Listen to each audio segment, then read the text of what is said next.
What up, y'all? Scott Stockton with Scott Stockton Photography, and today I have a banger of a review for you for the Canon R6.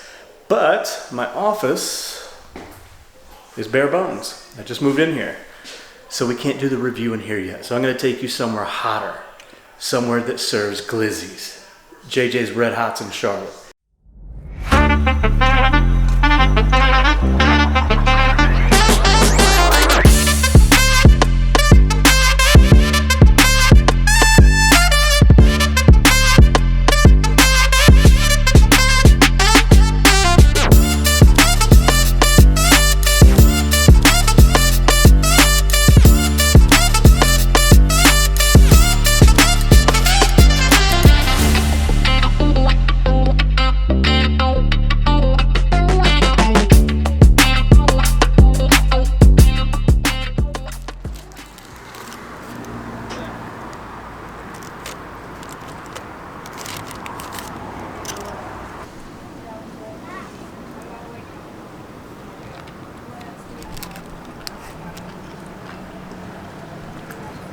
Easily the best glizzies in Charlotte.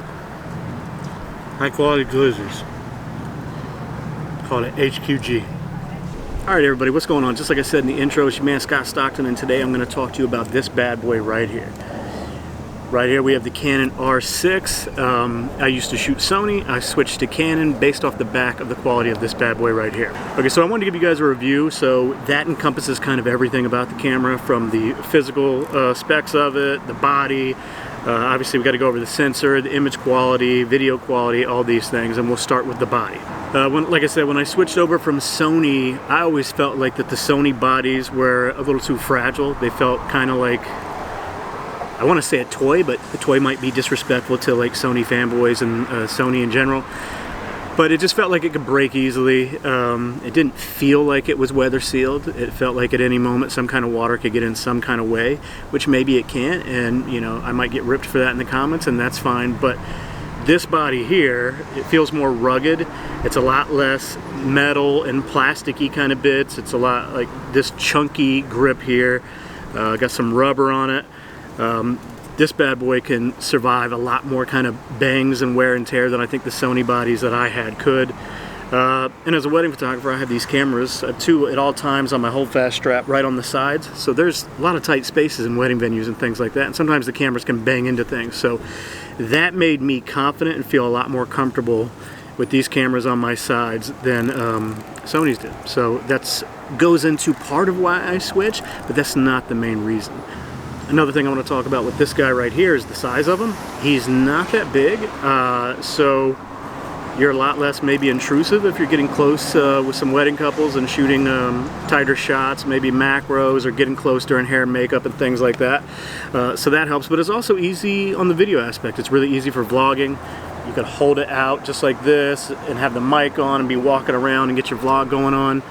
It just makes things a little easier having a smaller, tighter, compact body.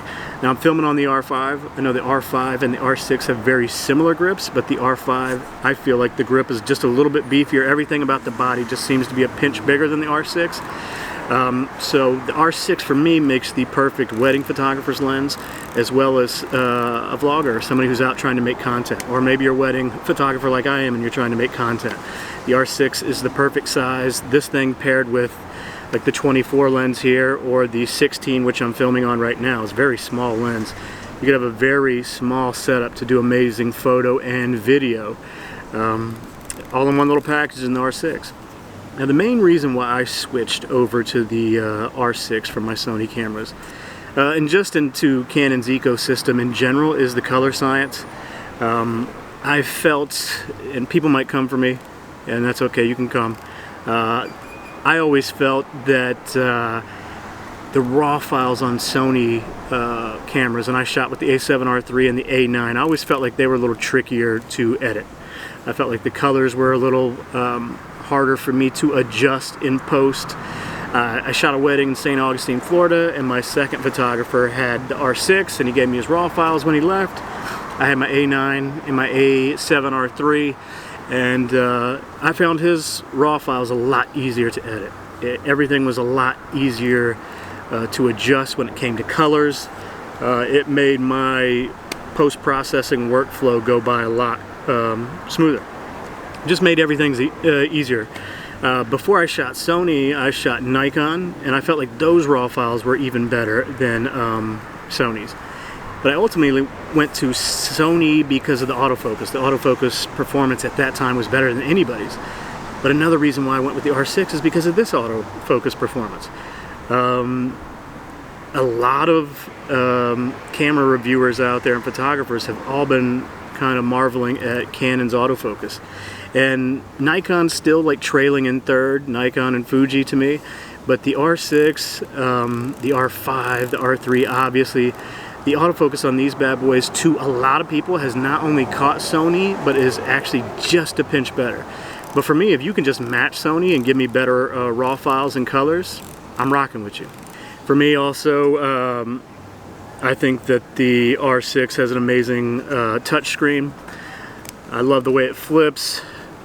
And I know Sony has probably come a long way to handling this a lot better than they used to. But when I was there with them with the A7R3, the A7 III, and the A9, the tilt screen just wasn't enough for me. Like, this makes it a lot easier for me to do verticals if I'm getting really low, just by the way this can flip out.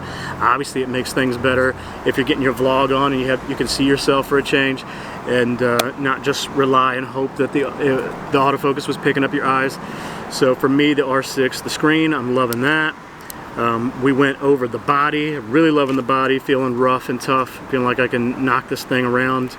The color science for the R6 and just all the R mirrorless cameras in general is amazing.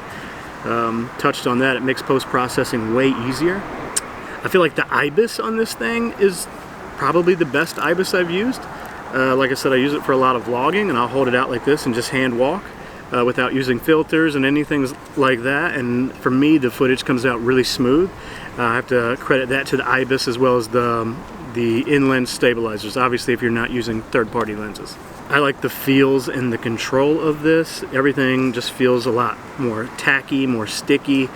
The buttons feel great. They feel like they're made for, you know, maybe some bad weather, be out in the rain elements.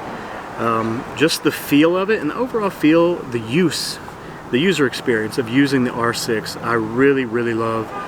And I'm going to give you guys a lot of examples of photos. I'm going to give you some examples of vlogging footage and different video that I've done with the R6. When it comes to the image quality, the sensor that I'm hearing around the web is the same as the 1DX, the Mark II. It's a 20 megapixel sensor. So a sensor in a bad boy like this from a $6,000 camera is you know, not too shabby. And at 20 megapixels, I know a lot of people complain about that. I'm going to show you a big print of mine right now while I'm talking. This was shot with a 24 megapixel sensor that was cropped into at probably even less than 20 megapixels, and I was still able to blow it up 30 inches by 40 inches. So if you're looking at 20 megapixels, I mean, I've seen people print out huge prints from sensors that are 12 megapixels. So I wouldn't look at this and think that this was any kind of downside. I mean, unless you're going to be printing out 6 foot by 4 foot prints or anything like that crazy, you wouldn't need to worry about doing big prints with this sensor.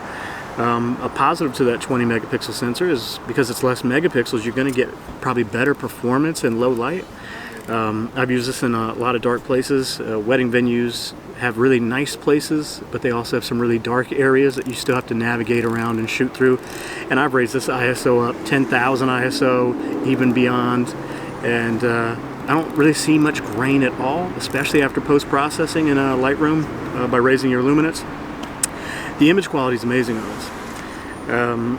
I've already got some stuff that I put in albums. Everything prints great. I'm working on some big prints from different photos that I've got from here, some bride and groom kind of epic shots using flash and things like that, and I've had no issues with it, and I think that the files, the quality of the images is just amazing. So this bad boy, when it comes to frames per second, obviously I'm a wedding photographer and I'm not shooting sports, and the most action I might see is a bouquet toss. But for this bad boy right here, your mechanical shutter is going to give you 12 frames per second, and the electronic is going to give you up to 20. So even if you needed to film or shoot some action, you're going to be covered with this guy. Also, with the filming I've done, and I've been in hot places, obviously I'm in the South, I live in North Carolina, we've shot it down in Florida in Disney World, we've shot in Vegas, California, we've shot in a lot of places, and I have experienced no overheating with this. I've been shooting 4K with this at 60 frames per second or 30 frames per second, and for some extended periods too. So, and I haven't experienced any overheating. I know there's some talks about that, definitely with the R5, which I'm filming on right now. But the R6, I've experienced no overheating, so you're good to go there, my friends, if you're doing video. One thing I like about the R6 over the R5 is this dial right here. I like that if I want to move from manual, photo, to video, to any of these custom settings that you can set up on here, I like that it's up here. The R5, even though it's the more expensive body, has more of an electronics style where you have to hit mode and then switch the settings that way. I prefer this dial. For me, the only drawback to the R6 is the price. For your, I don't want to say entry level, because this by no means by its specs is entry level, but for your bottom level professional camera, full frame, I feel like to compete you need to stay around the 2000 mark, which is like the Sony a7 III was around 2000, and then got below that. Your Nikon Z6s are 2000. I think the Sony a7 IV might be just a pinch higher, but this guy is 2500. I feel like a lot more people would jump on board the R6 bandwagon if it was $200, $300, $400 cheaper.